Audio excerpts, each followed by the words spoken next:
We are all hit with so much data every day, so much information to process, more and more all the time.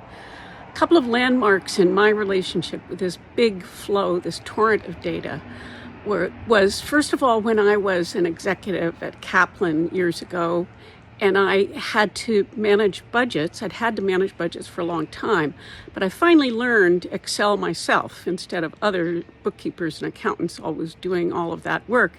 And when I found that I could move these numbers around, that I could model things, that I could draw conclusions, that I could try out experiments with the numbers, it was very empowering and it felt creative suddenly. Then later I found out about Edward Tufte. And I'd been excited about data, excited about how you could organize data.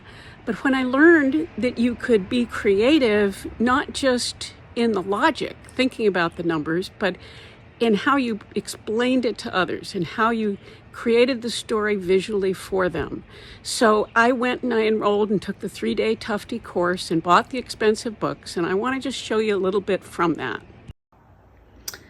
So in 2009, I signed up for Edward Tufte's 3-day workshop on visualization of data.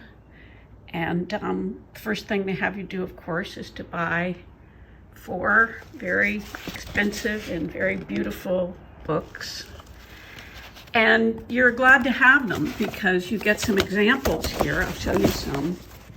This is an example of how to depict the rivers of the world in a bar chart. So each of these rivers going down is labeled at the top and depicted, including the lakes that they flow into. Tufte's critical about the fact that the mountains, which are also labeled at the bottom, are more stylized in how they're represented. And he's very careful not to permit any design work done merely for design. It's got to be in service of the true data. No decoration, no fancy fonts, just tell the story. So this, I think, is a very beautiful chart. I'll let you see a little more. You can actually see the comparison of these rivers that are not side by side, but put side by side for this purpose. The data we now have access to makes it possible for us to make depictions ourselves that follow a story. We're probably not going to hit the fantastic success of Menard, Charles Joseph Menard, a Frenchman, whose very famous map of Napoleon's losses in his charge into Russia is really thought of to be one of the finest graphic depictions of data ever done.